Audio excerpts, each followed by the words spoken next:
I am a 28 years old female was named after a really obscure character from Greek mythology. My preferred nickname is taken from the end of my name. I always introduce myself with I'm my name, but you can call me nickname. None of my co-workers in the small business we work for have ever had a problem with this before, until Megan, the niece of Jeff, one of the two owners, was hired. Jeff and Dave co-own the business, but Dave does the actual day-to-day running of the business. I introduced myself and my nickname as usual, but she immediately said that Bessie, not the actual name, would be a better nickname because it comes from the beginning of my name and that she liked it better. I told her I really didn't like that nickname and wouldn't answer to it and asked her to please not call me Bessie, but she insisted that it was so much prettier and that I just needed to get used to it. For the next 2 months she tried to call me Bessie, but I completely ignored her whenever she addressed me that way. Even when I knew she really needed help with something. She would call my desk phone and say, "Hey, Bessie," I would reply, "You have the wrong number, there's no Bessie here," and hang up. She then tried to get some of the employees outside the office to start calling me Bessie, but I quickly shut that down. I usually finish my work early and help them with a lot of tedious little things that aren't part of my job description, and threatened to stop helping them unless they used my preferred nickname. Friday she decided she was going to get me to respond to Bessie no matter what. We have an open office design but are at opposite ends. She started calling out Bessie in a sing-song voiceover and over again to try and annoy me enough to respond. Other co-workers got annoyed, most telling her to stop and one Lisa telling me to just let her call me Bessie already. I refused and she kept calling out Bessie louder and louder, until Dave barged in. He'd been on a conference call with an important client and could hear her yelling from his office down the hall. He told her to be quiet and that if she called me Bessie one more time, he'd write her up and dock her pay. Later, Megan cornered me in the break room, called me in for getting her in trouble and called me Bessie again for good measure just as Dave was walking in to heat up his lunch. He gave her a stern look and said, "I warned you." Then he walked to HR to have her written up. Lisa is saying I'm the for never helping Megan and that, if I had been nicer or hadn't fought her so hard on the nickname, she probably would have given up on it a while ago, but because I made such a big deal out of it, it became a challenge. My girlfriend, Rose, and I have been together for 4 years and she is 5 months pregnant with our first child. My mom seemed to really like Rose, or at the very least tolerated her, but after we announced that we were expecting, something definitely switched in her. She has become extremely rude and disrespectful towards my girlfriend. She makes passive-aggressive comments at every chance she gets. I've had to take a step back from my mother until she fixes her behavior. Rose had gone to visit her family who lives far out of town. It was a very last-minute trip, and she drove herself to the destination and back. Unfortunately, at around 6 p.m., her car broke down and she was forced to pull over. Fortunately, my brother, Chris, who's great with cars and lives about an hour and 1/2 from where Rose was stranded, was willing to pick her up and sorted everything out. I was out of the country, so I'm grateful that my brother sorted everything out for her. Chris moved back in with my mom about a year ago. Obviously, the situation wasn't the best, especially considering the tension between Rose and my mom that exists for no particular reason. But I hoped my mom could put her pettiness aside for at least a night. It was too late for Chris to drive Rose back home, so my brother told her that he would drive her back tomorrow morning. An arrangement that my mom seems to not like, but one that she managed to keep her mouth shut about, my girlfriend tells me. Rose helps prepare dinner, wash up, and actually engage in a decent conversation with my mom for the first time in ages. However, they mostly avoid each other. Chris goes to bed earlier, leaving my mom and Rose. My mom lives in a 2-bedroom apartment and since both bedrooms were taken, Rose assumed that she would be sleeping on the couch. She apparently assumed wrong. My mom gives Rose the thinnest blanket ever and basically screams at her, telling her that she has to sleep on the floor to not ruin her couch. She tells Rose to make do with the pillows on the couch and the blanket that provides zero warmth. Rose thought about protesting, but ultimately decided against it. According to Rose, my mom kept opening her door to check if she was sleeping on the couch, so she couldn't even try to sleep on the couch. At 5 a.m., Chris found Rose on the couch and let her sleep on his bed.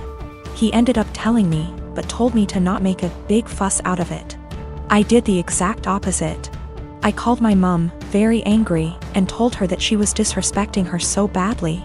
She tried to defend herself by saying that she didn't harm the baby, and it's okay for pregnant women to sleep on the floor.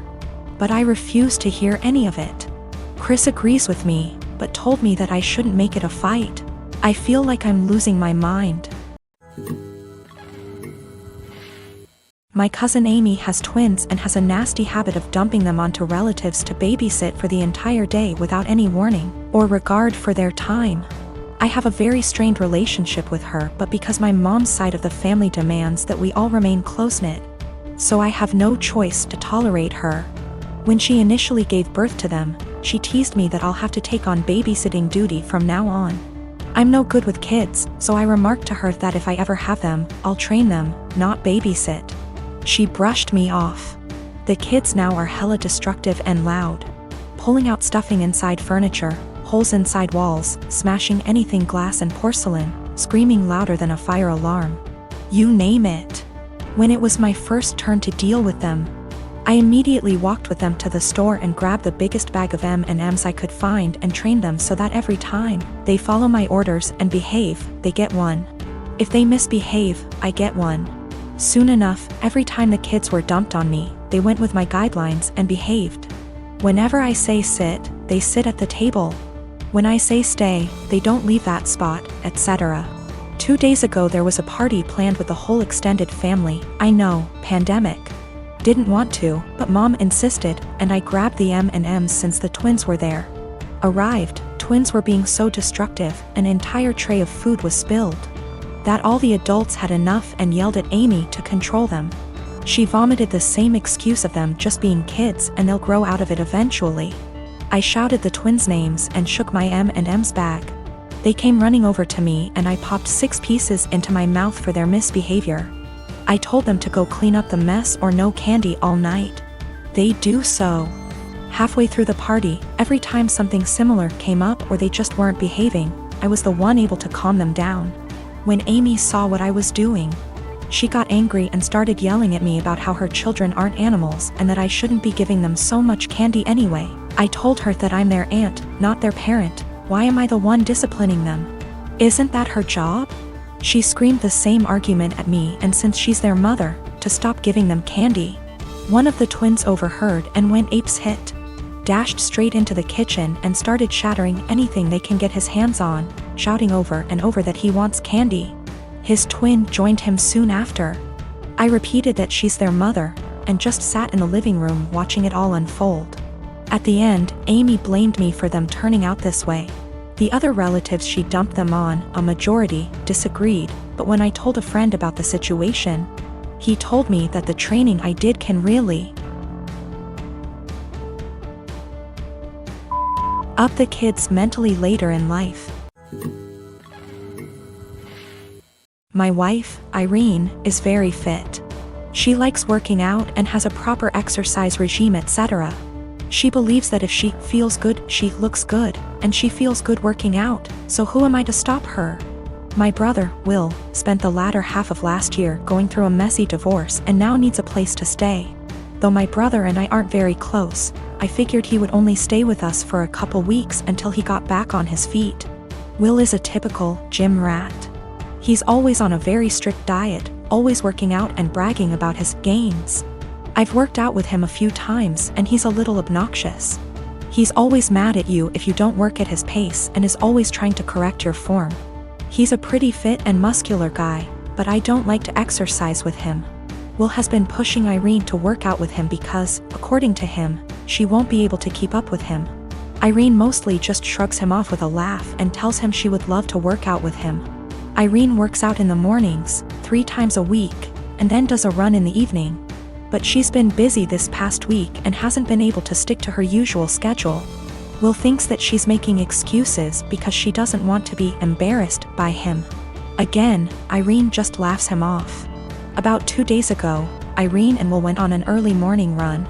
I didn't go with them, but the first thing I heard when Will entered the house was, "The only reason I couldn't keep up with you, Irene, is because you were sweating too much." I found this extremely comical. and kinda just laughed him off. Irene rolled her eyes and went to take a shower, so I thought that the conversation would die. However, Will just kept bringing up my wife's sweat. My wife went to work and he told her to make sure she doesn't sweat through her clothes, or when she called me in the middle of day. He yelled, "Tell the sweaty." I said hi.